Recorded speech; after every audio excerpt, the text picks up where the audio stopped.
Hello दोस्तों, कैसे हो आप लोग। मेरा नाम है कृष्णा यादव और आज हम लोग एम लक्ष्मीकांत के chapter number 2 that is making of the constitution पढ़ेंगे। राइट, इसके पहले हम लोग ने पहला चैप्टर कंप्लीट कर लिया था, historical background of the constitution. ठीक है, आज हम लोग मेकिंग ऑफ द कॉन्स्टिट्यूशन पढ़ेंगे। अब इस मेकिंग ऑफ द कॉन्स्टिट्यूशन में हम लोग क्या क्या पढ़ने वाले हैं, इसका ओवरव्यू हम लोग यहाँ पे देख लेते हैं। तो जो पहला हम लोग पढ़ने वाले हैं कि डिमांड, यानी कि कॉन्स्टिट्यूशन के लिए डिमांड कहाँ से स्टार्ट होती है, कौन पहला आदमी था जिसने डिमांड की थी कॉन्स्टिट्यूशन असेंबली की। ठीक है, इनके बारे में पढ़ेंगे। उसके बाद फिर डिमांड होने के बाद जब उसको अप्रूव एक्सेप्ट कर लिया गया तो उसकी कंपोजिशन क्या हुई, कंपोजिशन के बाद फिर उसके बाद working of the constitution assembly कैसे काम करती है, और फिर उसके बाद हम लोग देखेंगे various committees of the constitution assembly. ठीक है, तो ये था आपका अपना ये ओवरव्यू था कि हम लोग इसमें क्या क्या पढ़ने वाले हैं। ठीक है, तो चैप्टर स्टार्ट करने से पहले मैं आपको ये बता दूं कि अगर आपको वीडियो अच्छा लगे तो आप प्लीज़ चैनल को लाइक करें, शेयर करें और सब्सक्राइब करें।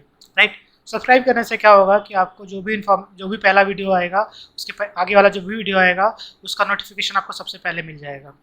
सो इसी के साथ हम लोग स्टार्ट करते हैं आपका एम लक्ष्मीकांत का chapter number 2 that is what making of the constitution.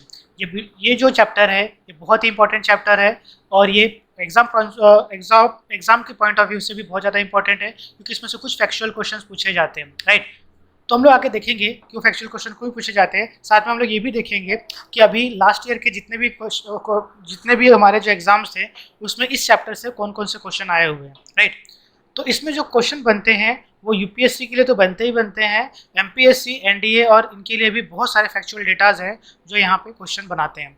तो इसीलिए आपको लिए मैं ये कहूँगा कि ये जो चैप्टर है ये बहुत ही इंपॉर्टेंट है, ना सिर्फ एग्जाम प्रोस्पेक्ट से बल्कि आपको आने वाले चैप्टर को और अच्छे से समझने के लिए भी ये बहुत ज़्यादा ज़रूरी है।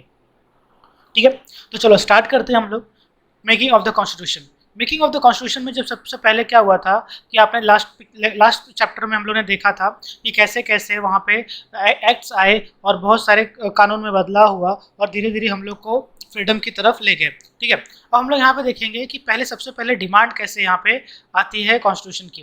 ठीक है, तो डिमांड की बात करें तो सबसे पहला इंसान जो कि कॉन्स्टिट्यूशन असेंबली की डिमांड किया था वो थे एम एन रॉय। सबसे पहले जो पर्सन थे जिन्होंने कॉन्स्टिट्यूशन असेंबली की डिमांड की थी वो थे एम एन रॉय। ठीक है, तो एम एन रॉय जो थे उन्होंने एक कॉन्स्टिट्यूशन असेंबली की डिमांड की थी अंग्रेजों से। सबसे पहले जो डिमांड की थी उन्होंने कॉन्स्टिट्यूशन असेंबली में अंग्रेजों से डिमांड की थी कि हमें कॉन्स्टिट्यूशन असेंबली बना देनी चाहिए। ठीक है, एक्चुअली हुआ क्या था कि ये बात का सबसे ज़्यादा बोलते ना कि इस बात का सबसे ज़्यादा फिक्र थी सभी नेताओं को कि अगर अंग्रेज भारत देश छोड़ के चले जाते हैं तो यहाँ पे इंडियन रूल कैसे करेंगे। ना सिर्फ ये बात इंडियन पॉलिटिशियंस को बल्कि अंग्रेजों को इस बात का हमेशा एहसास रहता था कि इंडियन बिना अंग्रेजों के कुछ नहीं कर सकते। तो इस बात से ये बात सामने आती है कि अगर इंडियन अपने कॉन्स्टिट्यूशन खुद बना लें तो अंग्रेजों के बिना भी वो भारत देश को, उनके लॉ एंड ऑर्डर को संभाल सकते हैं। इसीलिए इस बात को देखते हुए 1934 में एम एन रॉय उन्होंने कॉन्स्टिट्यूशन असेंबली की डिमांड की। जो कॉन्स्टिट्यूशन असेंबली क्या करने वाली थी, एक नया कॉन्स्टिट्यूशन बनाने वाली थी भारत के लिए। ठीक है, उसके बाद सबसे पहले ऑफिशियल डिमांड आईएनसी की तरफ से 1935 में आया। राइट, इंडियन नेशनल कांग्रेस ने कॉन्स्टिट्यूशन असेंबली की सबसे पहला जो ऑफिशियल डिमांड थी वो 1935 में की। उसके बाद 1935 में आपने शायद पता होगा कि अपना Indian government act of India 1935 आया था, जहां से हम लोग ने हमारे कॉन्स्टिट्यूशन में एक बहुत बड़ा चंक लिया है और यही मेन था जहां से हमारे इंडिया को पर अंग्रेजों ने रूल्स एंड रेगुलेशंस किए थे। ठीक है, तो 1935 आया। अब 1938 में Jawaharlal Nehru on behalf of the INC that is Indian national Congress declared that the constitution of free India must be framed without outside interference. Actually क्या हो रहा था कि 1935 के बाद से ही जो हमारे जो इंडियन लीडर्स थे वो डिमांड कर रहे थे पूर्ण स्वराज की। पूर्ण स्वराज का मतलब क्या है कि शायद आपने देखा होगा कि आप शायद इस बात को जानते होंगे कि 1929 में लाहौर अधिवेशन हुआ था, लाहौर सेशन हुआ था आईएनसी का लाहौर सेशन हुआ था। और इस लाहौर सेशन में पंडित जवाहरलाल नेहरू ने क्या किया था, रावी रिवर के बैंक पे फ्लैग होस्ट किया था और ये डिसाइड किया था कि 26 जनवरी को हम अपना इंडिपेंडेंस डे मनाएंगे, ठीक है, इंडिपेंडेंस डे मनाएंगे। यहाँ पे क्या था, क्योंकि उनको पूर्ण स्वराज की बात करती। इसके पहले क्या हो रहा था, 1935 या फिर 1929 से पहले हम लोग पूर्ण स्वराज की बात नहीं कर रहे थे, यानी कि सेल्फ गवर्नमेंट। हम लोग क्या करते हैं, सेल्फ गवर्नमेंट की बात करें। सेल्फ गवर्नमेंट का मतलब क्या होगा, गवर्नमेंट तो हम चलाएंगे, लेकिन हेड यहाँ पे इंडिया का कौन होगा, इंपीरियलिज्म, यानी कि जो किंग थे इंग्लैंड के, वो इंडिया के हेड रहेंगे, ठीक है। उसके बाद हम लोग 1929 के बाद हम लोग ने क्या किया कि पूर्ण स्वराज की बात की, कि बोला कि हम लोग को इंपीरियलिज्म का भी वो जो पैरामाउंटेंसी वो भी नहीं चाहिए, हम लोग को खुद ही बनाना और इंडिया को एक ऐसा नेशन बनाना है, ठीक है। तो यहाँ से डिमांड उठती है। एम एन रॉय पहले सबसे पहले उठाते हैं, उसके बाद 1935 में इंडियन नेशनल कांग्रेस उठाते हैं, उसके बाद 1938 में कौन करता है कि जवाहरलाल नेहरू। हाँ, यहाँ पे समझने लायक एक बात ये है कि 1938 में जवाहरलाल नेहरू इस बात को क्यों उठाते हैं, ठीक है। 1938 में जवाहरलाल नेहरू इस बात को क्यों उठाते हैं, इसके पीछे का रीज़न ये है कि आपको शायद पता होगा 1939 से लड़ाई यानी कि वर्ल्ड वॉर 2 स्टार्ट होने वाला था, राइट। और इस वर्ल्ड वॉर 2 के बादल 1938 से ही देखे जा सकते थे, ठीक है। तो इस बात से जो अंग्रेज थे वो बहुत ज़्यादा घबराए हुए थे कि अगर इंडिया हमको वर्ल्ड वॉर में सपोर्ट नहीं करेगा तो हो सकता है हमारी बहुत बड़ी, बोलते ना कि हानि हो, यानी कि बहुत ज़्यादा लॉस हो, ठीक है। तो जैसे जैसे अब क्या हो रहा था, बेसिकली यहाँ पे इंडियन लोग चाह रहे थे कि अगर अंग्रेज फंस जाए तो हमारी डिमांड पूरी करेंगे, क्योंकि अगर अंग्रेज कहीं फंसे रहेंगे और वो जब इंडिया की तरफ हेल्प के लिए देखेंगे तो हम उनसे अपनी डिमांड पूरी करवाएंगे, ठीक है। तो उसके पहले 1938 में जब इन्होंने डिमांड की थी कि हम लोग को खुद से कॉन्स्टिट्यूशन बनना चाहिए और वो भी इंडिपेंडेंट होना चाहिए कॉन्स्टिट्यूशन असेंबली, ठीक है। उसके बाद क्या हुआ कि अगस्त ऑफर आया। अगस्त ऑफर 1940 में आता है। अगस्त ऑफर 1940 में आता है और इस ऑफर में भी अंग्रेजों ने गवर्नमेंट ऑफ इंडिया के लिए, यानी कि हमारे जो पॉलिटिशियंस की डिमांड थी उसको फुलफिल नहीं किया, ठीक है। इस पॉलिटिशियन की डिमांड को फुलफिल नहीं किया, ठीक है। उसके बाद आता है क्रिप्स मिशन, ठीक है। क्रिप्स मिशन के बाद आता है कैबिनेट मिशन। इन सारे मिशन में, कैबिनेट मिशन 1946 में आता है और कैबिनेट, इन सारे ही मिशन में इस चीज़ को पूरी तरह से डिनाई कर दिया जाता है कि इंडिया क्या करेगा, जो अपना ब्रिटिश क्या करेगा, अपनी पैरामेंट्री खत्म कर देगा। लेकिन कैबिनेट मिशन में आने के इसके बाद देखो अगस्त ऑफर आता है, 1940 की बात है, अगस्त ऑफर आता है। अगस्त ऑफर में जो इंडियन पॉलिटिशियंस डिमांड कर रहे थे वो फुलफिल नहीं किया जाता है, तो आईएनसी प्लस अपना मुस्लिम लीग दोनों के दोनों ही क्या करते हैं, अगस्त ऑफर को बाइकआउट कर देते हैं, राइट। उसके बाद क्रिप्स मिशन आता है। क्रिप्स मिशन भी पूरी तरह से रिजेक्ट हो जाता है, ठीक है। क्रिप्स मिशन रिजेक्ट हो जाता है। तो उसके बाद क्या आता है, कैबिनेट मिशन। तो जब कैबिनेट मिशन आता रहता है तो इस बात का मेक श्योर करते हैं कि क्रिप्स मिशन जैसा कैबिनेट मिशन का भी हाल ना हो, इसीलिए वो लोग क्या करते हैं, 1946 में हम लोग को कॉन्स्टिट्यूशन असेंबली बनाने के लिए इलेक्शन का अनाउंसमेंट करते हैं और कॉन्स्टिट्यूशन असेंबली बनाने की, फ्री इंडिपेंडेंट कॉन्स्टिट्यूशन असेंबली बनाने की परमिशन देते हैं। लेकिन ये परमिशन, अब मैं आपको बताऊं, कि सिर्फ अपने मन से नहीं दे रहे थे। हुआ क्या था कि 1939 से वर्ल्ड वॉर 2 चल रहा था और वर्ल्ड वॉर 2 कब खत्म होता है, 1945 में। अब इस 1939 से 1945 के बीच में बहुत सारे चेंजेस देखने को मिले, ठीक है। और अचानक से क्या हुआ, ब्रिटिश का जो रवैया है वो चेंज हो गया। जहाँ इतना हार्ड स्टैंड ले रहा था ब्रिटिश, आज वो थोड़ा सा नॉर्मल हो रहा है। इसके पीछे रीज़न ये है वर्ल्ड वॉर 2। देखो वर्ल्ड वॉर 2 कभी स्टार्ट होता है, 1939 में। 1939 में वर्ल्ड वॉर 2 स्टार्ट होने के बाद ब्रिटिश के ऊपर बहुत सारे हमले किए जाते हैं जापान की तरफ से, सॉरी जर्मनी की तरफ से। और ब्रिटिश को जापान का भी डर रहता था कि कहीं चाइना से मलेशिया होते हुए जो जापान है वो इंडिया में ना चली आए, ठीक है। तो इसकी वजह से क्या हुआ, ब्रिटिश 1939 से लेकर 1945 तक वर्ल्ड वॉर 2 में इन्वॉल्व था और एक्टिवली इन्वॉल्व होने के कारण कैसा था, इनके बहुत ज़्यादा लॉसेस हुए थे, ठीक है। और इनका जो पावर है वो कमज़ोर होने लगा था। तो हमारे नेताओं ने इस टाइम पे इस चीज़ का फ़ायदा उठाने के लिए ये कहा कि आप हमें कॉन्स्टिट्यूशन असेंबली बनाने की अगर इजाज़त देते हैं तो हम आपको वर्ल्ड वॉर 2 में इंडियन आर्मी के यूज़ की इजाज़त देंगे, ठीक है। तो इस तरह से कहने का मेरा मतलब ये था कि एक्चुअली यहाँ पे क्या हुआ कि इंडियन जो ये थे नेता थे वो चाहते थे कि इस चीज़ का फ़ायदा उठाया जाए, क्योंकि अभी क्या हुआ है कि अभी ब्रिटिश के जो हाथ है वो फंसे हुए हैं, और अगर अभी हम लोग ने फ़ायदा उठा लिया तो इससे होगा क्या कि ब्रिटिश हम लोग अपनी डिमांड पूरी करवा सकेंगे। लेकिन अगर एक बार वर्ल्ड वार 2 खत्म हो गया तो ब्रिटिश की जो हम लोग की डिमांड है ब्रिटिश कभी पूरी नहीं करेगा। अंडरस्टैंड? इसी सब को देखते हुए हम लोग ने, जब ब्रिटिश गवर्नमेंट ने हमको इंडियन आर्मी को वर्ल्ड वार 2 में यूज़ करने के लिए बोला, तो हम लोगों ने उनके सामने बहुत सारे कंडीशंस रख दिए कि आप हमें पहले जिसमें ये कंडीशन ये भी था कि आप फ्री इंडियन कॉन्स्टिट्यूशन असेंबली बनाने का परमिशन देंगे। तो इसी बात में हुआ क्या कि 1946 आया। 1946 में क्या हुआ कि इंग्लैंड में वहाँ की गवर्नमेंट बदली, और वहाँ पे पहली बार कोई लेबर पार्टी का जो हेड है वो प्राइम मिनिस्टर बना। ठीक है, अभी तक गवर्नमेंट में इंग्लैंड में कैसा था, कैपिटलिस्ट पार्टी के लोग गवर्नमेंट में आते थे, लेकिन this is the first time जब वहाँ पे लेबर पार्टी का कोई पीएम बना, और उनका जो सर नेम था वो एटली था। ठीक है, एटली जैसे लेबर पार्टी के पीएम बने, वो चाहते थे कि सभी कंपनियां, जितने भी कंपनी हैं, जितने भी बड़े देश हैं, यूरोपियन कंट्री हैं, वो कॉलोनीज को खाली कर दे। क्यों कॉलोनीज को खाली कर दे, यहाँ पे ये बोला गया था। वो इसके सपोर्ट में क्यों थे, क्योंकि उनका एक मानना ये भी था कि जितने भी दुनिया में लड़ाई हो रही है, चाहे वर्ल्ड वार 1 हो चाहे वर्ल्ड वार 2 है, वो सब किसके लिए हो रही है, कॉलोनीज बनाने के लिए हो रही है। ठीक है, इंस्टेंस कुछ भी हो सकता है देखो, इंस्टेंस रीजन कुछ भी हो सकता है, लेकिन कॉलोनी बनाने के लिए, देखो इंस्टेंस रीजन कुछ भी हो सकता है,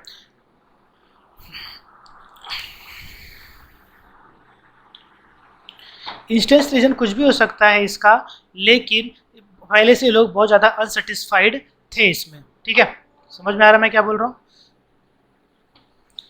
तो इसीलिए हम लोग आगे चलते हैं। अगस्त पश्चात फाइनली जब कैबिनेट मिशन आया, तब उस कैबिनेट मिशन में इंडिया को खुद का अपना इंडिपेंडेंट कॉन्स्टिट्यूशन बनाने की इजाज़त मिली। ठीक है, लेकिन मैं आपको ये बता रहा था कि वर्ल्ड वार 2 में हुआ क्या था, क्यों था वर्ल्ड वार 2 होने के पीछे सबसे बड़ा रीज़न क्या था कि यहाँ पे कॉलोनाइजेशन यानी क्या था कि जितने भी यूरोपियन कंट्री थे वो क्या कर रहे थे, भाग रहे थे, उसको मार रहे थे कि ज़्यादा से ज़्यादा जोग्राफिकल एरिया पे ज़्यादा से ज़्यादा कंट्री उनकी कॉलोनी बने। ठीक है, तो जब यूनाइटेड नेशन ऑर्गेनाइजेशन बना और उन्होंने एनालाइज किया, तो ये पाया कि जितना वर्ल्ड वार 1 और वर्ल्ड वार 2 है, मेनली लैंड एरिया को लेके ये झगड़ा चल रहा है। इसीलिए वहाँ पे क्या किया गया कि वहाँ पे बहुत सारे कन्वेंशन साइन किए गए, और उसमें बहुत सारे डेफिनेशंस बनाए गए कि कौन सा लैंड कैसा होगा कैसा नहीं होगा। ठीक है, वो भी हम वहाँ पे नहीं जाते, हम लोग यहाँ पे क्या करते हैं, आगे देखते हैं। तो कहने का मतलब क्या था कि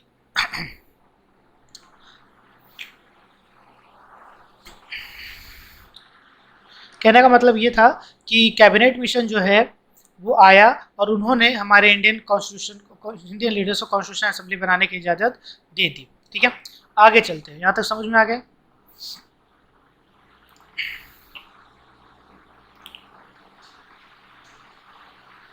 चलो नेक्स्ट करते हैं composition of the constitution. Composition of the constitution में बेसिकली हम लोग देखेंगे स्ट्रेंथ का मतलब क्या होता है कि कॉन्स्टिट्यूशन में क्या हुआ। तो मतलब कहने का 1935 एक्ट के थ्रू क्या हुआ, इलेक्शन का परमिशन हुआ। इलेक्शन होने के बाद यहाँ पे जो नेशनल कांग्रेस है उसने अप्रॉक्सीमेटली 108 सीटें जीती, जबकि मुस्लिम लीग है उसने कितनी जीती, 73 सीटें जीती। ठीक है, इतना तो समझ में आया।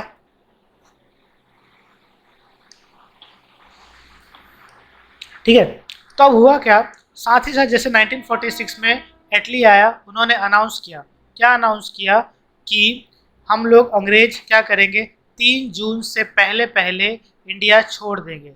ठीक है, 3 जुलाई से पहले पहले इंडिया हम लोग छोड़ देंगे। ठीक है, चलो देखते हैं कंपोजिशन ऑफ द कॉन्स्टिट्यूशन हम लोग देखेंगे कॉन्स्टिट्यूशन का स्ट्रेंथ कितना था, ये कितना था। उसमें हम लोग ने ये देखा कि आईएनसी को कितने सीट मिले थे और अपना इसको कितने सीट मिले थे। आईएनसी का सीट कुछ ज़्यादा है, अभी मुझे याद नहीं आ रहा है वो कितना है, लेकिन वो सीट बहुत ज़्यादा था as compare to 73 seats of अपना मुस्लिम लीग। ठीक है, उसके बाद ये जो टोटल, और यहाँ पे जब इलेक्शन हो रहे थे तो टोटल कितने सीट बने थे, टोटल सीट्स बने थे 389। ठीक है, 389 सीट्स बने थे। इस 389 सीट में इसको दो पार्ट में डिवाइड किया गया था। पहला पार्ट जो था वो था ब्रिटिश इंडिया, और दूसरा पार्ट था यहाँ पे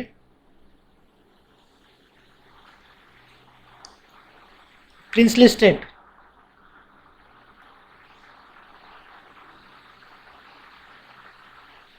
ठीक है, अब हुआ क्या, इसको मैंने नीचे पाई चार्ट में बताया है कि टोटल वहाँ पे जो टोटल जितने यानी कि हम जो कॉन्स्टिट्यूशन असेंबली के लिए इलेक्शन होने वाला था, तो पूरे इंडिया को एक कॉन्स्टिट्यूशन समझा गया था और वहाँ पे पूरे इंडिया को डिवाइड किया गया था 389 सीट्स में। ठीक है, पूरे इंडिया को कितने डिवाइड में किया था, 389 सीट्स में। ठीक है, 389 सीट्स का मतलब ये है कि टोटल यहाँ पे जितने भी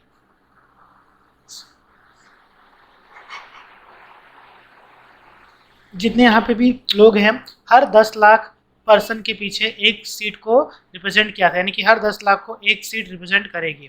ठीक है, हर 10 लाख को एक सीट रिप्रेजेंट करेगी। समझ में आया इतना बात को? ठीक है, तो आगे चलते हैं। तो यहाँ पे टोटल कितना था, 389 सीट्स था।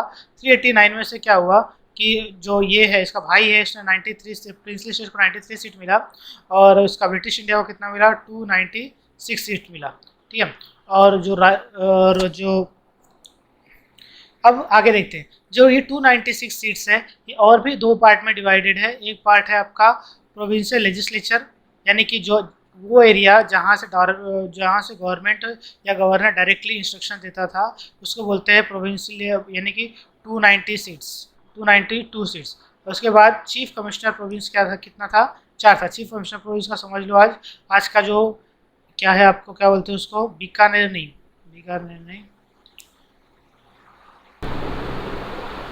यहाँ पे जो मतलब है, इसका मतलब ये है कि ब्रिटिश इंडिया में जो सीट्स है वो इंडिया का वो पार्ट जहाँ पे जो अंग्रेज हैं वो डायरेक्टली कंट्रोल करते थे। डायरेक्टली कंट्रोल करने का मतलब जैसे कि इंडिया का वो पार्ट जो कि डायरेक्टली कंट्रोल में था ब्रिटिशों के। ठीक है, तो जहाँ पे बेसिकली गवर्नर अपॉइंट किए जाते थे और गवर्नर क्या करते थे, rule. For example Bombay province, ठीक है, Madras province, Punjab province, United province, फिर उसके बाद आपका बंगाल प्रोविंस, ये सब क्या थे, ये सब ऐसे ऐसे एरिया थे जिस पे ब्रिटिश गवर्नमेंट का डायरेक्ट रूल था। और यहाँ पे जो ब्रिटिश लोग हैं वो गवर्नर को अपॉइंट करके रूल करवाते थे, और जो बंगाल का गवर्नर था वो गवर्नर जनरल ऑफ इंडिया था।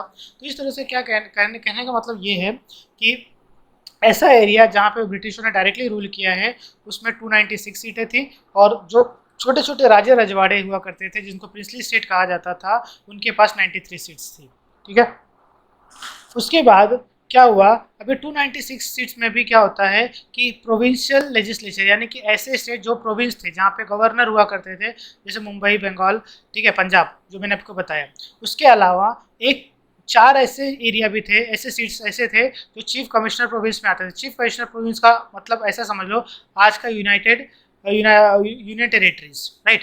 तो आज का जो यूनियन टेरेटरी है वो उस टाइम का चीफ कमिश्नर प्रोविंस बोला जाता था। ठीक है, तो इस तरह से 4 इनके पास था। जब इलेक्शन हुआ तो अप्रोक्सीमेटली आईएनसी जो थी वो भारी मोहम्मद से जीत के बाहर आई।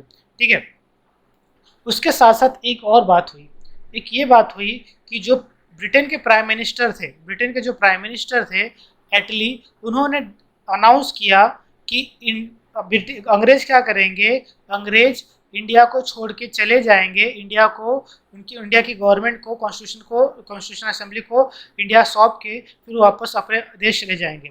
इस बात से जो मोहम्मद जिन्ना थे उनको ये लगने लगा कि अगर अंग्रेज इंडिया से बाहर चले गए तो फिर ये क्या हो जाएगा कि मेरा जो सपना है यानी कि पाकिस्तान बनाने का वो पूरा नहीं हो पाएगा। कहने का मतलब क्या है कि जब उन्होंने देखा कि हमारी बहुत ज़्यादा, मुस्लिम लीग ने जब देखा कि हमारी बहुत ज़्यादा हार हुई है, तब उनको लगा कि अब मैं प्राइम मिनिस्टर नहीं बन पाऊँगा, और इसीलिए उन्होंने एक डिमांड की कि मैं अलग से एक पाकिस्तान बनाऊँगा जो मुसलमानों के लिए होता है। इसी में एक कंसेप्ट आता है 2 नेशन थियरी ऑफ जिन्ना।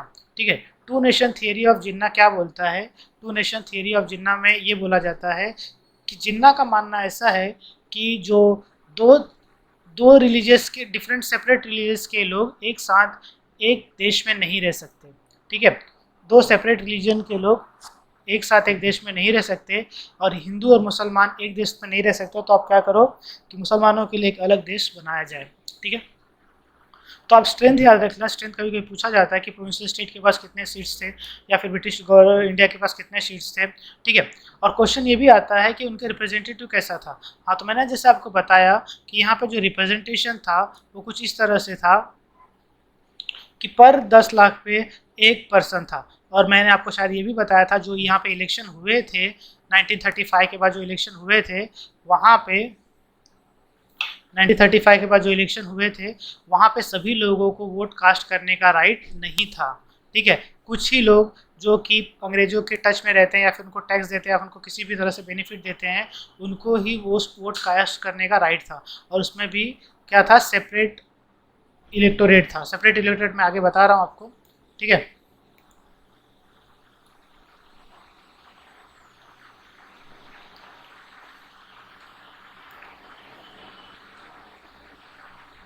ठीक है, नेक्स्ट है आता है वर्किंग ऑफ द कॉन्स्टिट्यूशन। चलो हम लोग वर्किंग ऑफ द कॉन्स्टिट्यूशन देख लेते हैं। वर्किंग ऑफ द कॉन्स्टिट्यूशन देख लेते हैं। तो वर्किंग ऑफ द कॉन्स्टिट्यूशन में क्या होता है कि देखो, वर्किंग ऑफ द कॉन्स्टिट्यूशन देखने से पहले कुछ चीज़ें हम लोग ध्यान रख देंगे। हमारा जो कॉन्स्टिट्यूशन असेंबली बना, ठीक है, हमारी जो कॉन्स्टिट्यूशन असेंबली बनी वो कभी बनी 1946 में इलेक्शन हुआ और वहाँ पे कॉन्स्टिट्यूशन असेंबली बनी। ठीक है, कॉन्स्टिट्यूशन असेंबली बनने के बाद इसकी जो फर्स्ट सिटिंग होती है वो कभी होती है 11 दिसंबर 1946 को। इसकी फर्स्ट 9 दिसंबर इसकी फर्स्ट सीटिंग होती है। उसके बाद क्या होता है 11 दिसंबर को इसकी अगेन एक ऑफिशियल सीटिंग होती है और इसके चेयरमैन डॉक्टर राजेंद्र प्रसाद बनते हैं। ठीक है, यहाँ के चेयरमैन कौन थे, डॉक्टर सच्चिदानंद सिन्हा।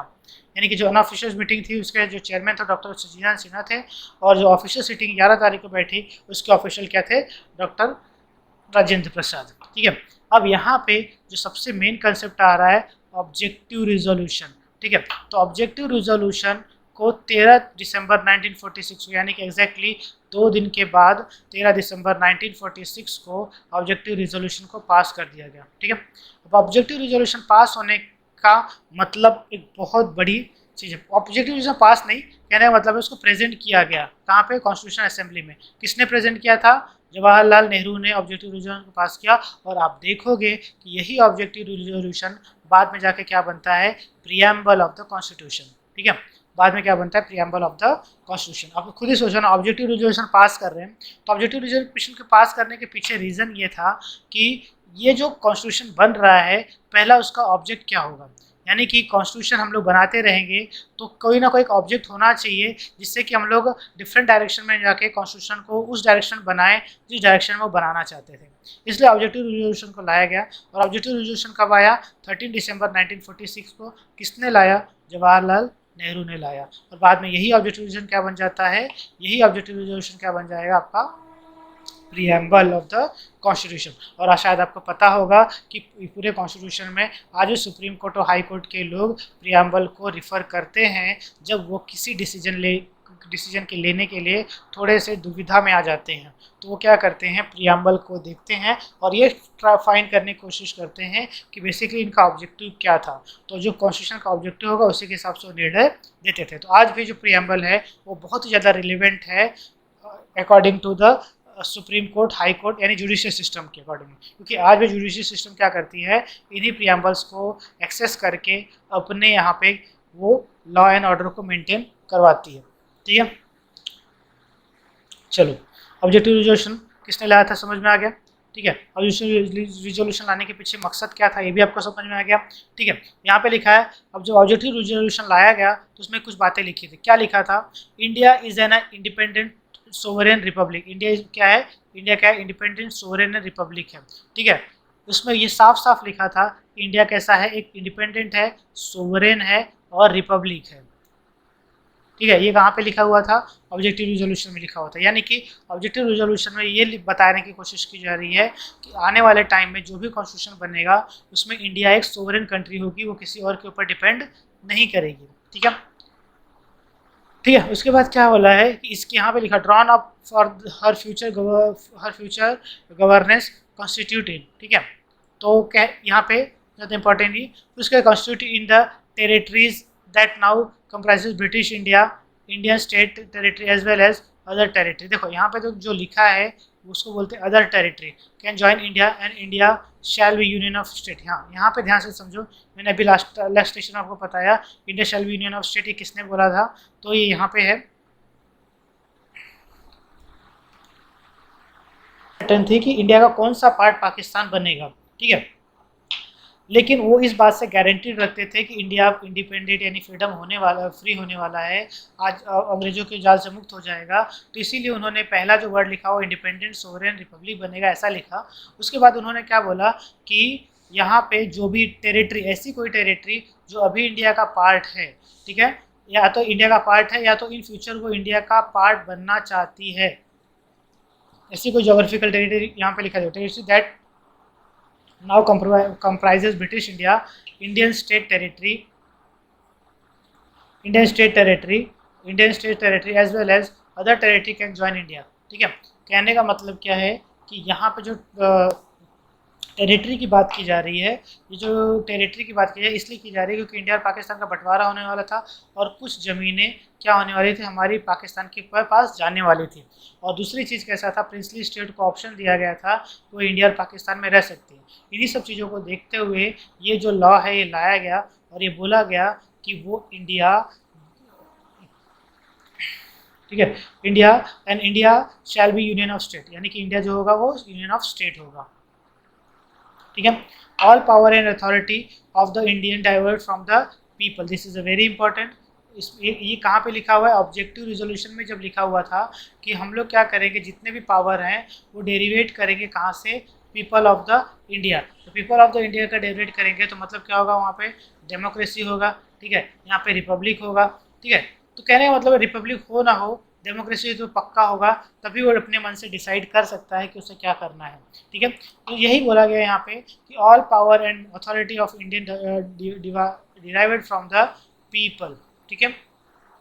उसके बाद क्या है, गारंटीड है, कुछ गारंटीड चीज़ों को भी बारे में बताया गया है, जैसे कि social economical and political justice, social economical and political justice, social economical and political justice, ये तीन लिखा क्या है, गारंटीड है। उसके बाद क्या है, equality before law and equal protection of law, यानी कि सभी लोग जो भी यहाँ पे इंडिया में रहते हैं, इंडिया के सिटीजन हैं, they are equal at the front of law है, ठीक है, लेकिन they are equal at front of law, और किसी भी रिलीजियस को वर्शिप कर सकते हो, ठीक है। वोकेशन एंड एसोसिएशन, कोई भी एसोसिएशन या फिर अपना खुद का ऑर्गेनाइजेशन बना सकते हो, this is the fundamental duties of the fundamental rights of the constitution, ठीक है। नेक्स्ट आते हैं change made by Indian independence act, ठीक है।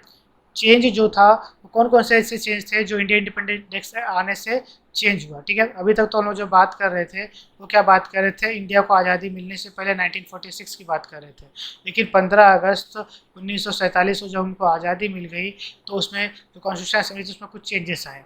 तो पहला जो चेंजेस आया है वो क्या था कि जो कॉन्स्टिट्यूशन असेंबली थी, कॉन्स्टिट्यूशन असेंबली पूरी तरह से फुल्ली क्या हो गई है, सोवरेन हो गई। सोवरेन का मतलब अब उनके ऊपर किसी का भी तरह का दबाव नहीं है, ठीक है। तो ये पहला ही टॉपिक ये डाला गया है कि 1947 एक्ट, इंडियन इंडिपेंडेंस एक्ट 1947 आया, उसके बाद से क्या हुआ कि ये जो लोग हैं यानी कि assembly was made fully sovereign, यानी कि अभी तक जो असेंबली थी सोवरेन नहीं थी, लेकिन आज़ादी मिलने के बाद जब अंग्रेज वापस चले गए, इंडिया और पाकिस्तान डिवाइड हो गया, तो फिर वो क्या हो गया, इंडिया के पास पूरी सोवरेनिटी आती है, ठीक है। तो नेक्स्ट करते हैं, assembly also become a legislative assembly, ठीक है। जो असेंबली थी कॉन्स्टिट्यूशन असेंबली वो क्या बन गई, लेजिस्लेटिव असेंबली बन गई, लेजिस्लेटिव बॉडी बन गई, ठीक है। यानी जो क्यों ऐसा बन गई, क्योंकि 1947 के बाद से लॉ एंड ऑर्डर संभालने की जिम्मेदारी, इसका देखो एक वर्ड का ना बहुत सारे मीनिंग निकल जाते हैं, मतलब एक्चुअली बोलना क्या चाहता है कि वो क्या बोल रहा है, assembly become a legislative assembly, actually वो क्या बोलना चाहता है कि जब भारत आज़ाद हुआ तो उसने क्या किया कि जो इंडियन यहाँ पे जो ये ग्रुप था उसको क्या बना दिया, लेजिस्लेटिव बॉडी बना दिया, कॉन्स्टिट्यूंट असेंबली का जो स्ट्रेंथ था, टोटल कॉन्स्टिट्यूंट असेंबली का जो स्ट्रेंथ था, वो स्ट्रेंथ कम होगा कि नहीं होगा? क्यों? क्योंकि 389 थे।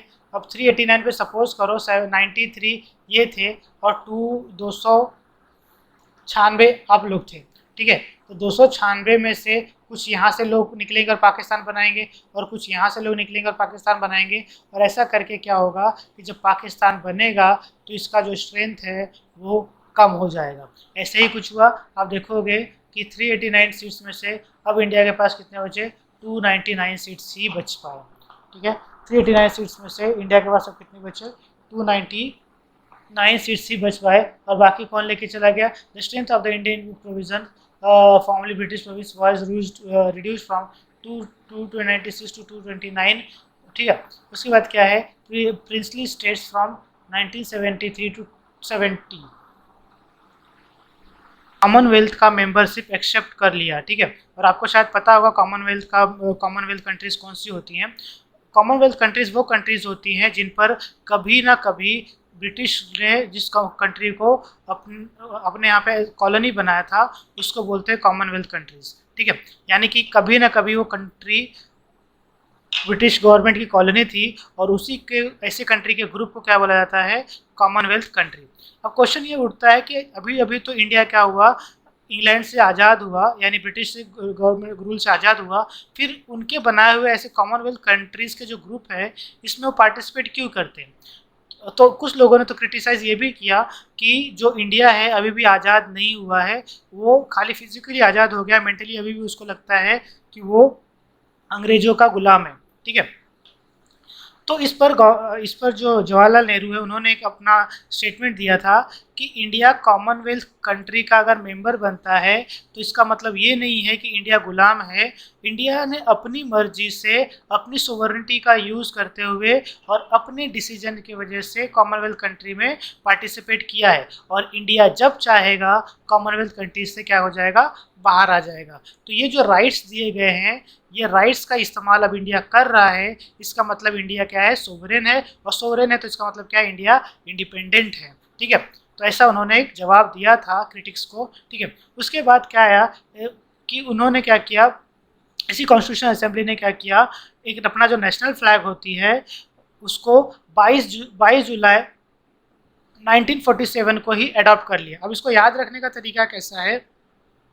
15 अगस्त 1947 को हम लोग को इंडिपेंडेंस डे मनाना है। इंडिपेंडेंस डे मनाना है तो उसके लिए फ्लैग की जरूरत पड़ेगी ना, तो फ्लैग पहले ही डिसाइड होना चाहिए, ठीक है। तो इसीलिए आप याद रखो कि 22 जुलाई 1947 को हम लोगों ने अपना फ्लैग अडॉप्ट कर लिया। आपके लिए क्वेश्चन ये है कि ये फ्लैग डिज़ाइन करने वाले का नाम बताइए कमेंट बॉक्स में, ठीक है। आपको अगर पता होगा तो आप ज़रूर बताइए कि जी फ्लैग, हमारा जो इंडिया का जो फ्लैग है वो किसने डिज़ाइन किया था, ठीक है। सो आप प्लीज़ कमेंट कीजिए इसमें और ये बताइए कि आपको कितना आता है, ठीक है। उसके बाद नेक्स्ट करते हैं, it adopts the national anthem. National anthem यानी कि जो नेशनल एंथम होता है हमारे भारत देश का, जन गण मन, इसको अडॉप्ट किया कभी? ऑन 24 जनवरी 1950, यानी कि अपना रिपब्लिक डे से 2 दिन पहले, ठीक है। इसके साथ साथ उसी दिन एक और चीज़ किया उन्होंने, नेशनल सॉन्ग को भी उन्होंने क्या किया? 24 जनवरी 1950 को ही अडॉप्ट कर लिया, यानी नेशनल एंथम और नेशनल सॉन्ग दोनों को 24 जनवरी 1950, खाली नेशनल फ्लैग को 15 अगस्त से पहले यानी 22 जुलाई 1947 को ये किया गया था, ठीक है। उसके साथ साथ एक सबसे बड़ा बात हुआ था कि doctor Rajendra Prasad elected as the first president of India. याद रखना, कभी? ऑन जनवरी 1950 क्वेश्चन पूछा गया है इसके बारे में। और याद रखना कि आज रिपब्लिक डे मनाने से पहले ही हमारे भारत को पहला राष्ट्रपति मिल गया था, और वो कौन थे? डॉक्टर राजेंद्र प्रसाद, ठीक है। डॉक्टर राजेंद्र प्रसाद हमारे भारत के पहले राष्ट्रपति बने। उसके बाद ये जो टोटल कॉन्स्टिट्यूशन असेंबली है इसमें पूरा टोटल 11 सेशन हुए, मतलब पूरा कॉन्स्टिट्यूशन असेंबली को कॉन्स्टिट्यूशन बनाने में 11 सेशन हुए। और आपको मैं बता दूं इसमें पूरा टोटल टाइम कितना लगा? 2 साल लगे, 11 महीने और 18 दिन लगे, ठीक है। 2 साल 11 महीने 18 दिन का समय टोटल लगा इस कॉन्स्टिट्यूशन असेंबली को कॉन्स्टिट्यूशन बनाने को। और फाइनली 26 नवंबर 1949 को हम लोग ने क्या किया? कॉन्स्टिट्यूशन को एक्सेप्ट कर लिया। हम लोगों ने क्या किया, कॉन्स्टिट्यूशन को एक्सेप्ट कर लिया। ठीक है, इसी को बोलते हैं एक्सेप्टेंस डे। आगे आएगा, आगे पढ़ेंगे तो समझ में आएगा आप लोगों को। ठीक है, तो इसमें थोड़ा सा और बात कर लेते हैं। इसमें क्या हुआ था कि 1946 में, कहने का मतलब है कि जब इंडिया आज़ाद नहीं मतलब कहने का मतलब है कि यहाँ पे एक और डेट चाहिए तो लिख लो कि on 26th of November 1949 constitution was accepted. Constitution accepted, ठीक है, ठीक है, एक्सेप्टेड हुआ था। उसके बाद फिर ये सब आप देख सकते हो। ठीक है, और उसके बाद अगर कभी पूछता है कि इंडिया का लास्ट सेशन कभी हुआ था, इंडियन कॉन्स्टिट्यूशन का लास्ट सेशन कभी हुआ था, ऑन जनवरी 24 को भारतीय कॉन्स्टिट्यूशन का, इंडियन कॉन्स्टिट्यूशन का या कॉन्स्टिट्यूशन असेंबली का क्या हुआ था, लास्ट डे था। ठीक है, फाइनल सेशन था, लास्ट फाइनल सेशन बोला जा सकता है इसको। ठीक है, चलो तो यहाँ तक आप लोगों को समझ में आया। यहाँ तक अगर कोई डाउट नहीं है तो फिर हम लोग आगे बढ़ते हैं। ठीक है, आगे देखते हैं committees of the constitution assembly. Right, committees of the constitution assembly. Basically committees क्या होती है? कमिटी का मतलब क्या होता है कि ग्रुप ऑफ मेंबर्स, सपोज करो एक काम है, उसको ग्रुप ऑफ मेंबर्स को दे दिया जाता है कि आप ये काम करो, तो उस ये ग्रुप ऑफ मेंबर्स का क्या करेंगे, उसके बारे में रिसर्च करेंगे और उसको कैसे डेवलप किया जाता है इसके ऊपर एक रिपोर्ट लिखेंगे, और इसी को क्या बोला जाता है, कमिटीज़ बोला जाता है। जो कमिटीज़ होती है वो बेसिकली दो टाइप की होती है, समझ लेना यहाँ पे, फिर आगे हम लोग बढ़ेंगे। एक होता है परमानेंट कमेटी, और एक होता है एडहॉक कमेटी। ठीक है, परमानेंट कमेटी क्या होता है, यहाँ पे मेंबर चेंज होते हैं बट कमेटी कभी भी डिसॉल्व नहीं होती है। ठीक है, मेंबर चेंज होते हैं, कमेटी नेवर डिसॉल्व। ठीक है, कभी भी ख़त्म नहीं होती है। ठीक है, यहाँ पे कैसा होता है, पर्टिकुलर एक यहाँ पे जो टाइम होता है, सॉरी यहाँ पे नहीं, यहाँ पे जो कमेटी होती है वो एक पर्टिकुलर इंस्टेंट या फिर आप ऐसा बोल सकते हो किसी ट्रेजेडी या फिर कोई करप्शन से रिलेटेड चार्जेस है, ऐसे जब होते हैं तब यहाँ पे कमेटी बनाई जाती है और वो क्या करती है, उस चीज़ को इन्वेस्टिगेट करती है। ठीक है, इन्वेस्टिगेट करने के बाद फिर वो रिपोर्ट देती है।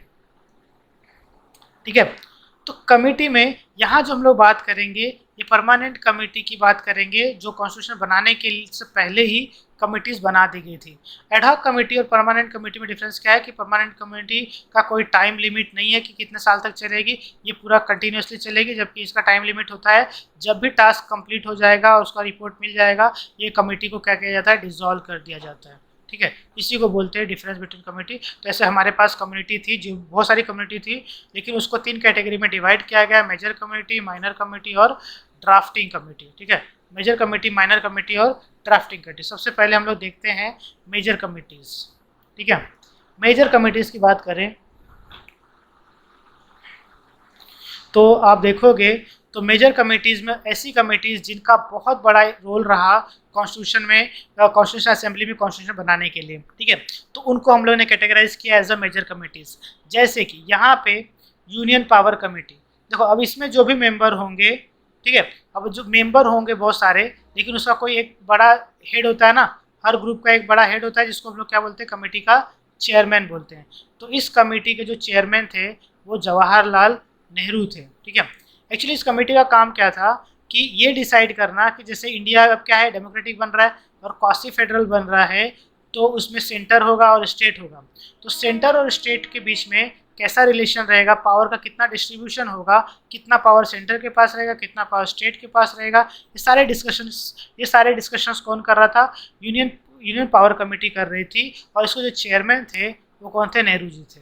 ठीक है, इतना समझ में आया आप लोगों को? अब हम लोग आगे चलते हैं। Union constitution committee Jawaharlal Nehru, union constitution committee Jawaharlal Nehru, ये भी कमेटी जो कॉन्स्टिट्यूशन कमेटी थी वो भी जवाहरलाल नेहरू ही रूल कर रहे थे। मैं आपको बता देता हूँ यहाँ पे कि एग्जैक्टली वो बोलना क्या चाहता है। यूनियन कॉन्स्टिट्यूशन कमेटी यानी कि जो कॉन्स्टिट्यूशन के लिए जो कमेटी थी उसको भी चेयर कौन कर रहे थे, जवाहरलाल नेहरू चेयर कर रहे थे। ठीक है, जवाहरलाल नेहरू क्या कर रहे थे, उसको भी चेयर कर रहे थे। उसके बाद क्या है, provincial constitution committees. Provincial constitution committee का मतलब ये होता है कि अब देखो पूरे सेंटर में तो सेंटर को क्या बोलते हैं, यूनियन कॉन्स्टिट्यूशन कमेटी बोलते हैं, ठीक है। ऐसे जो स्टेट्स में भी कॉन्स्टिट्यूशन कमिटीज होती हैं, स्टेट की जो कॉन्स्टिट्यूशन कमेटी होती है उसको हम लोग क्या बोलते हैं, स्टेट कॉन्स्टिट्यूशनल कमिटीज, ठीक है। यहाँ पे कहीं पे लिखा है, यहाँ पे प्रोविंशियल, उस टाइम पे स्टेट नहीं था, उस टाइम पे प्रोविंस बोला जाता था, इसलिए प्रोविंशियल कॉन्स्टिट्यूशन कमेटी बोला गया। और इसके जो हेड थे वो कौन थे, सरदार पटेल। अब इनका काम ये था, ये हमारे इंडिया के फर्स्ट होम मिनिस्टर रह चुके हैं, ठीक है। इनका काम ये था कि जैसे कि आपको याद होगा कि ब्रिटिश इंडिया 1947 के अकॉर्डिंगली जो प्रिंसली स्टेट हुआ करते थे, उनको 3 ऑप्शन दिया गया था कि या तो आप पाकिस्तान में चले जाओ, या तो आप इंडिया में चले आओ, या तो आप चाइना चले जाओ, ठीक है। ठीक है भाई, तो वो एडवाइजरी कमेटी के हेड थे, चेयरमैन थे, कौन से, common on fundamental rights and excluded areas of, ठीक है, एंड एक्सक्लूडेड एरियाज, ठीक है, ट्राइबल कम्युनिटीज, ठीक है।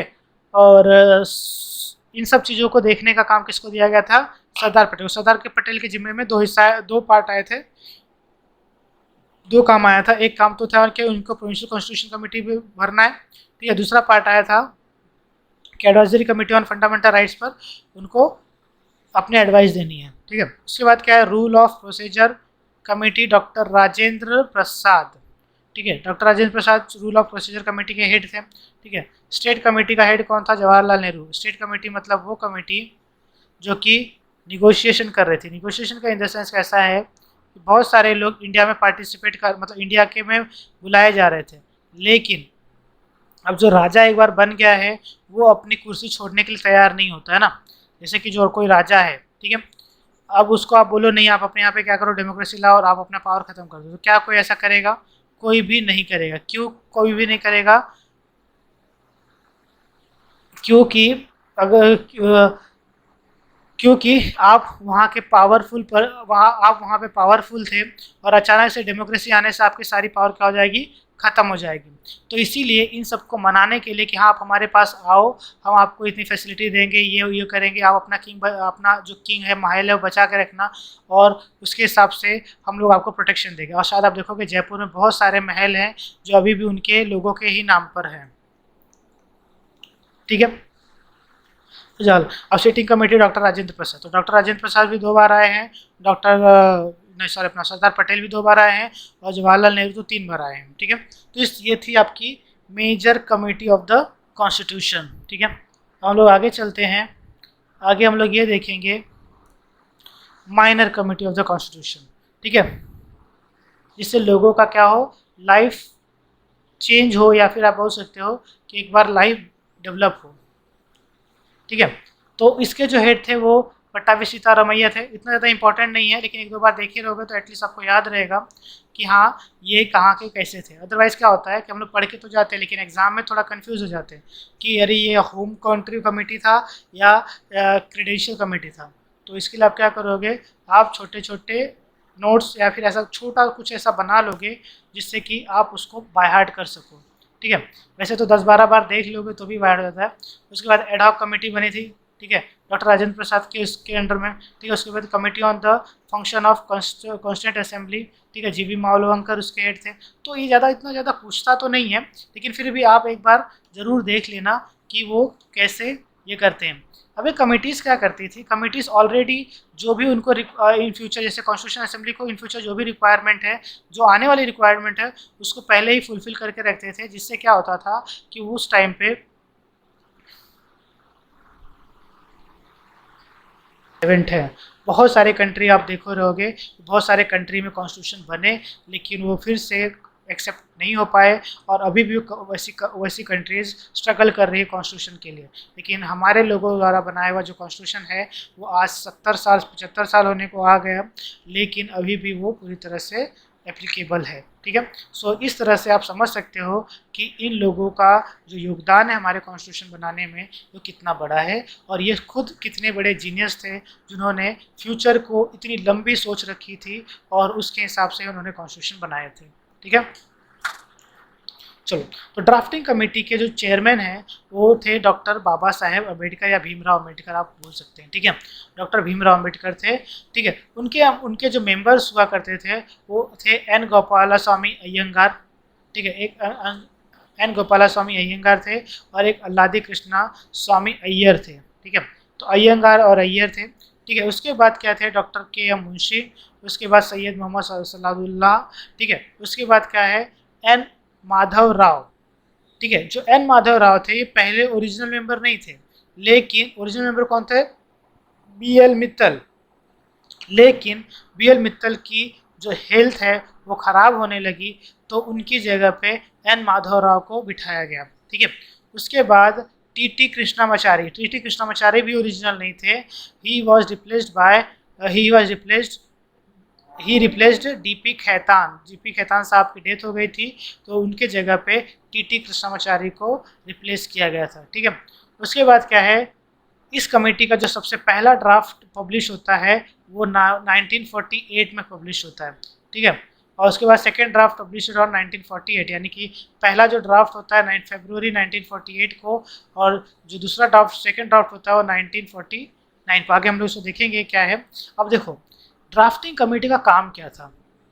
ड्राफ्टिंग कमेटी का काम मतलब ये था कि कॉन्स्टिट्यूशन को ड्राफ्ट करना, ठीक है।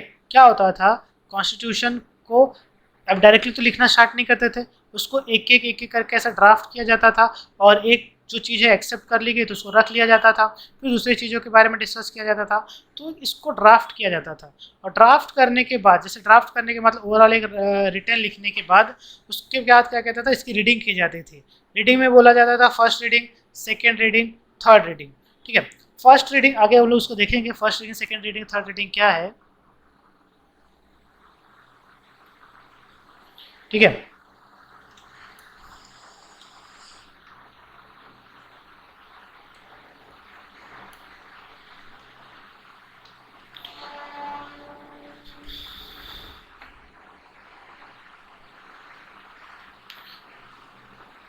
ठीक है, उसको एनेक्टमेंट में देखेंगे। फर्स्ट रीडिंग, थर्ड रीडिंग के बारे में लोग आगे पढ़ेंगे, टोटल 3 रीडिंग होती है।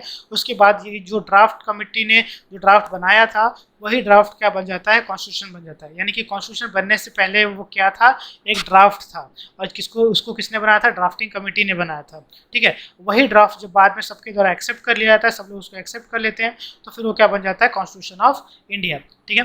तो आपका कॉन्स्टिट्यूशन ऑफ इंडिया बन गया। उसके बाद क्या है, enactment of the constitution enactment होने वाला है, ठीक है। तो इनेक्टमेंट कैसे होता है, इनेक्टमेंट एंड एनफोर्समेंट, यानी कि कॉन्स्टिट्यूशन को बना तो लिया गया, तो उसको एक्सेप्ट भी करेंगे। इनेक्टमेंट करना मतलब एक्सेप्ट करना, और उसके बाद सभी लोगों के ऊपर उसको कंपेल भी करना, यानी कि सभी लोगों के ऊपर उसको लागू भी करना। इसको बोलते हैं enactment and enforcement of the constitution. Enforce करने का मतलब क्या है, सभी लोगों के ऊपर लागू कर देना, this is called as enforcement, ठीक है। उसके बाद नेक्स्ट है expert committee of Congress, Hindi context of contribution, ठीक है। इस हम लोग आगे देखेंगे। पहले हम लोग देखते हैं आगे, ये देखते हैं इनैक्टमेंट ऑफ द कॉन्स्टिट्यूशन कैसे हुआ था, ठीक है।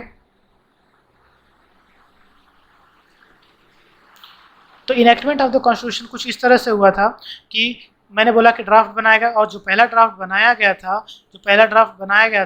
वो कब बनाया गया था, 4 नवंबर 1948 को, ठीक है। और जो ड्राफ्ट बना था उसको फिर रीडिंग के लिए भेजा गया, और जब रीडिंग के लिए भेजा गया तो पहला जो फर्स्ट रीडिंग हुआ उसका 4 नवंबर 1948 से लेके 9 नवंबर 1948 तक हुआ, यानी टोटल 5 दिन हुआ। देखो मैंने क्या बोला था, पहले रीडिंग में क्या होता है, पहले रीडिंग में क्या होता है कि जब ड्राफ्ट तैयार हो जाता है, तो तैयार ड्राफ्ट को क्या किया जाता है कि सभी को एक एक कॉपी दे दी जाती है, ठीक है। सभी को क्या किया जाता है, एक एक कॉपी दे दिया जाता है। और सभी लोग क्या करेंगे, उसको डिटेल में पढ़ेंगे, जितने भी मेंबर होंगे कॉन्स्टिट्यूशन असेंबली के, सभी लोग क्या करेंगे, उसको डिटेल में पढ़ेंगे, पूरी डिटेल में उसको पढ़ेंगे। डिटेल में पढ़ने के बाद फिर जब सेकेंड रीडिंग होगा, सेकेंड रीडिंग का मतलब क्या है कि अब क्या होगा, जब डिटेल में पढ़ने के बाद फिर से लोग कॉन्स्टिट्यूशन असेंबली में आएंगे, और कॉन्स्टिट्यूशन असेंबली में आके उनके जितने भी डाउट्स हैं, और जितने भी उसके उनके जिनको अपोज करते हैं, उनको क्या करेंगे, क्वेश्चन पूछेंगे। तो ये जो पहला था, इसमें क्या हुआ कि सब कुछ डिस्कस सब लोग पढ़ने के लिए लेके चले गए। अब देखो दूसरा, अगर आप यहाँ पे देखोगे तो बहुत टाइम लगता है। Second reading from 15 November 1948 to 17 October 1949, यानी कि टोटल अप्रॉक्सीमेटली 8-9 महीने या 10 महीने की बात है। तो 10 महीने तक सेकेंड रीडिंग चलता रहा। अभी जैसे कि अब सेकेंड रीडिंग का मतलब ये नहीं है कि वो लोग क्या कर रहे हैं कि कंटिन्यूसली वो लोग पढ़ते जा रहे हैं, ऐसा नहीं। रीडिंग का मतलब क्या है कि अब वो लोग पढ़ के आए थे फर्स्ट रीडिंग में, सब कुछ डिटेल में जान के आए थे, उसका इन एंड आउट जान के आए थे, वकील से पूछ के आए थे। अब क्या करेंगे, अब धीरे धीरे हर एक पॉइंट पर जहाँ पर उनको डाउट है वो ड्राफ्टिंग कमेटी के मेंबर से वो क्वेश्चन करेंगे कि भाई अगर ये लॉ ऐसा है तो इसका इसका जो इम्प्लीमेंटेशन है या फिर इसका जो साइड इफेक्ट हो इस लॉ पे पड़ रहा है, या फिर कोई ऐसा लॉ है अगर ये आपने एग्जीक्यूट कर दिया तो ये क्या हो जाएगा, दूसरा वाला लॉ वहाँ पे काम नहीं कर पाएगा। तो ऐसे जितने भी थे डाउट्स वो सब सॉल्व किए गए, और इसको यानी कि आप ऐसा बोल सकते हो कि वर्ड लाइन बाय लाइन पूरे के पूरे कॉन्स्टिट्यूशन का जो ड्राफ्ट था सो लाइन बाय लाइन पढ़ा गया। और इसीलिए उसमें लाइन बाय लाइन पढ़ने के बाद क्या होता था कि जिसको भी डाउट होता था वो खड़ा होकर डॉक्टर BR अम्बेडकर या ड्राफ्टिंग कमेटी के मेंबर से वो सवाल पूछता था और इनको जवाब मिल जाता था, तो फिर वो आगे वाली लाइन पे चलते थे। तो इस तरह से क्या हुआ, लाइन बाय लाइन पढ़ा गया। और इसके बाद उसका जो थर्ड रीडिंग आया 14 नवंबर 1949 टू 26 नवंबर 1949, यानी कि सब कुछ होने के बाद सेकेंड रीडिंग में थर्ड रीडिंग तो अब बोलते हैं फॉर्मेलिटी जैसी होती है कि हाँ सब लोग सहमत हैं नहीं है, और उसके बाद ये सब डिस्कशन करने के बाद कुछ एक्स्ट्रा जोड़ना है कम करना है, ये सब जोड़ने के बाद 26 नवंबर 1949 को फाइनली सभी लोगों ने इनैक्ट किया। किसको, कॉन्स्टिट्यूशन ऑफ इंडिया को। इनैक्ट करने का मतलब क्या है कि सभी लोगों ने उसको रेक्टिफाई कर दिया और इंडिया के सभी नेताओं ने उसको एक्सेप्ट कर लिया कि हाँ यही हमारा भारत का कॉन्स्टिट्यूशन होगा। यानी कि अभी तक देखो ये दूसरे के ऊपर एप्लीकेबल नहीं हुआ है, जनता के ऊपर एप्लीकेबल नहीं हुआ है, लेकिन इतना मान लिया गया है कि अगर भारत का कोई कॉन्स्टिट्यूशन होगा तो यही होगा। और जितने भी कॉन्स्टिट्यूशन असेंबली के लोग हैं उन्होंने इसको इनैक्ट कर दिया, ठीक है, साइन करके इनैक्ट कर दिया। इसी को बोलते हैं इनैक्टमेंट ऑफ द कॉन्स्टिट्यूशन, ठीक है। तो इतना आप लोगों को समझ में आया। तो आज के लिए हम लोग इतना ही करते हैं। नेक्स्ट लेक्चर में हम लोग इसको में कंटिन्यू करते रहेंगे इन्फोर्समेंट ऑफ द कॉन्स्टिट्यूशन कैसे इन्फोर्स किया गया, और भी बहुत सारी चीज़ें हैं। इसके बाद छोटा सा टॉपिक बचा है, उसके बाद आपका ये चैप्टर खत्म हो जाएगा, ठीक है। तो अगर आपको वीडियो अच्छा लगा हो तो प्लीज़ लाइक शेयर और सब्सक्राइब करना ना भूलें, जिससे कि आपको वीडियो का नोटिफिकेशन सबसे पहले मिल जाए, ठीक है। So thank you very much.